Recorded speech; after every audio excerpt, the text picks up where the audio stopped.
Well, hello and welcome to the Topher Project. I am Topher Field and I help busy people like yourself to keep up as the world loses its mind around you. Well, one of the things that's been in the media recently has been yet another Let Women Speak rally that has been once again disrupted by trans rights protesters. If you believe what the media says, it sounds like it was a pretty hot confrontation, but I've been speaking to people who were there and they paint a very different picture. Joining me now is Krystle Mitchell, who's no stranger to longtime followers of my work. Krystle, thank you so much for joining me. Thanks for having me, Topher. Well, you certainly decided to stay busy. I interviewed you, of course, as part of the Battleground Melbourne documentary, which those of you that haven't seen it can find at battlegroundmelbourne.com, completely free to watch. You are, of course, the Victoria Police officer who, as a matter of conscience, chose to resign your post as a Victoria Police officer and give away the career that you loved and was so much a part of your life in protest at the treatment of Victorians at the hands of Victoria Police. But instead of retiring quietly into a life of peace and tranquility, you seem to still be at the forefront of current social and political issues, including women's rights. Tell me a little bit about this Let Women Speak rally and what really actually happened. Sure. Well, I think, the transition from working in policing, where I had a strong sense of justice, to speaking up for issues that are about injustice is a natural progression for me. And I was invited to speak at the Women Will Speak rally at Parliament I on beg your Saturday. pardon. Yep. So I attended and I spoke at the rally. So did several other great women.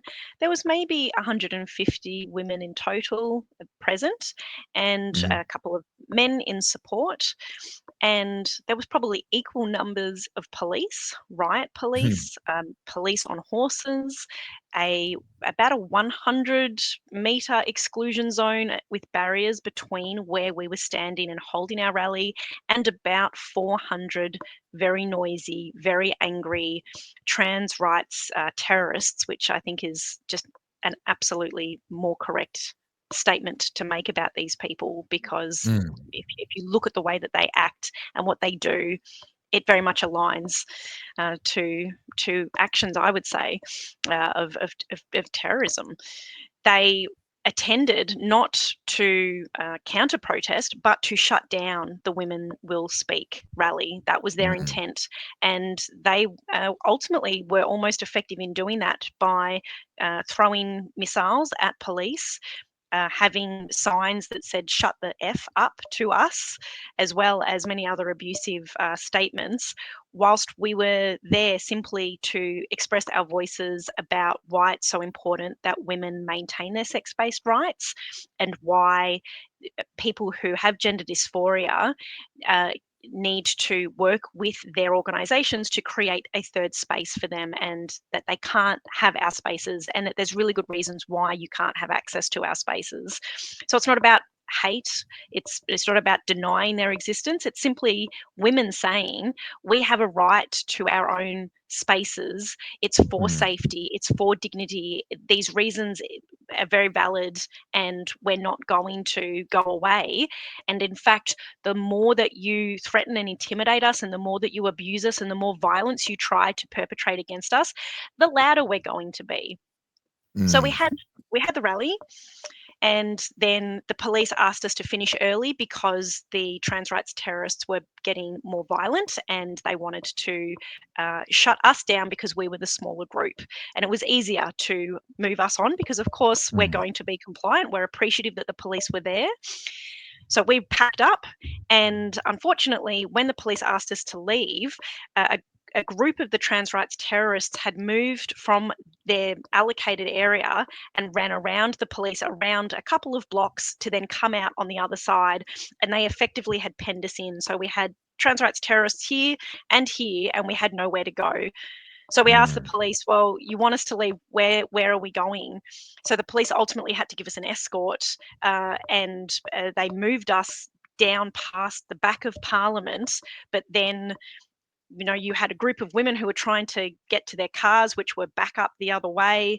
These trans rights terrorists that were breaking police lines to get access to us. For what reason, I ask, Toph? Mm. We'd finished our Mm. rally.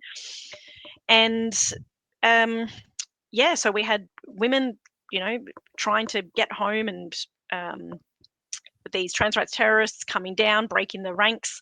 Eventually, police came and moved them on again, but it was getting a bit odd at that point. There was one particular female senior sergeant who said to us, "Well, if you weren't hanging around here carrying on, they would leave." And it was just a bizarre statement to make, because we weren't hanging around because we wanted to. We were not sure which direction to go, because you'd led us down a garden path that then was right into the hands of these people who wanted to assault us. And women had their phones out recording so that they had evidence if they were assaulted. After the women had left the area, these trans rights terrorists went on a rampage across the city. And I think that it's probably because they got very angry and frustrated that their plans to assault and commit violence against us was thwarted. So they went and they did that to just random people in the city, blocked trams, threw crates and all sorts of things for hours after we'd left. It's an extraordinary turn of events on the streets of Melbourne, but of course Melbourne is no stranger to some pretty extraordinary protests. Of course, I was a part of that problem, so to speak, when I was protesting for human rights during the lockdowns of COVID. I need to acknowledge my own role in turning the streets of Melbourne into a place where protests are regularly held. But since the October 7 events last year, we've seen, or 2 years ago now, excuse me, we've seen continuous protests in support of Palestine that have often turned ugly.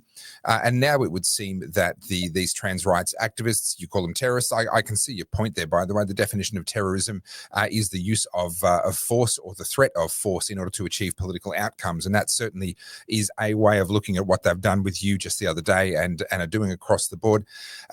Where do we go from here? Obviously, you've been on both sides of this. You've seen it from the police point of view. You've seen it from the COVID protesters' point of view. You're seeing it now from the Women Will Speak and the women's access and women's rights to have their own spaces point of view. Is there a way forward here? There is. We need to recognise the existing laws and protections that are in place for protesting. There's the UN Human Rights Article 21, I think. We've got our own protections within the Human Rights Charter of Victoria about your rights to peacefully protest and the consequences that will happen to you if you then choose to become violent. But what we're not seeing is the police engage with those protesters who are committing acts of violence. And I do wonder why that's occurring, when it does seem to be that they are politically left-leaning protest groups who are continuing to get away with committing acts of violence and property damage and limiting my ability for freedom of speech at my own rally, limiting businesses' rights to operate their businesses and people to have free access to the city. And they're consistently doing this and getting away with it in a manner that's not within the spirit of why we have these democratic freedoms to protest. So there needs to be some conversations at the police level with politicians, I suppose, about whether or not there is an appetite from Labor, who are in power, for police to act accordingly against violent protesters.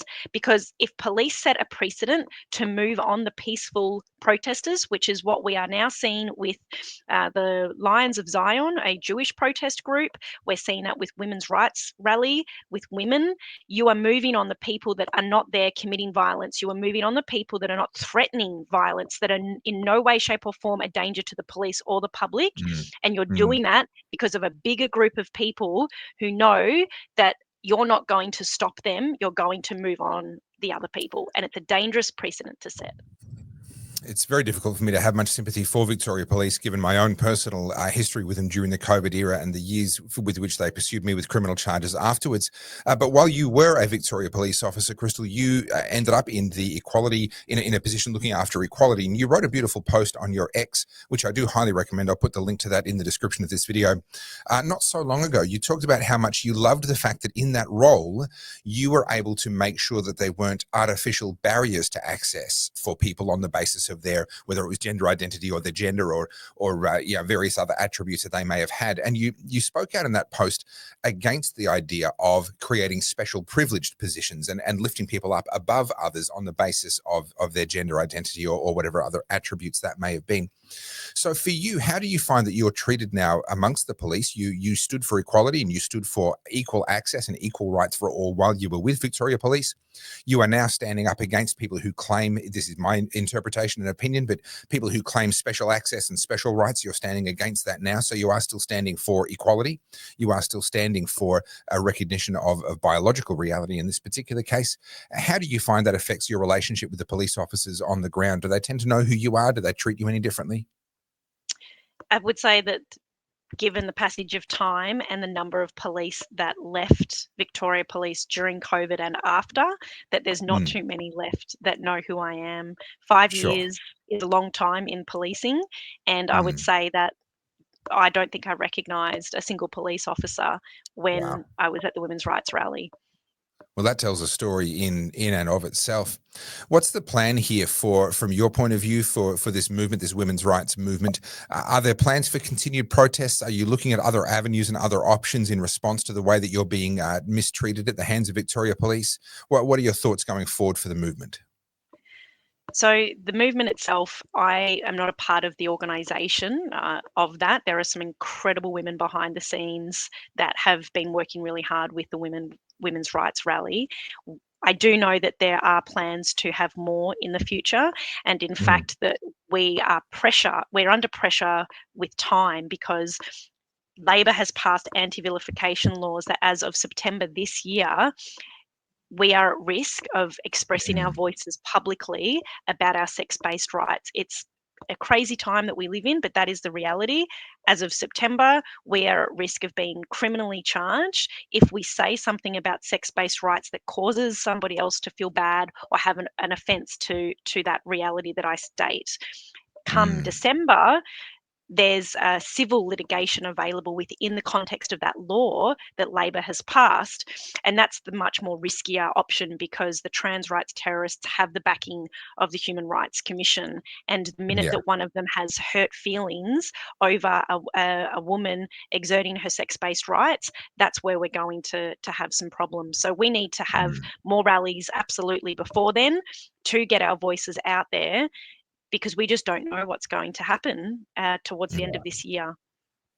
Well, these certainly are interesting times. There's that old Chinese proverb, may you live in interesting times. It was not a compliment. It was not a blessing.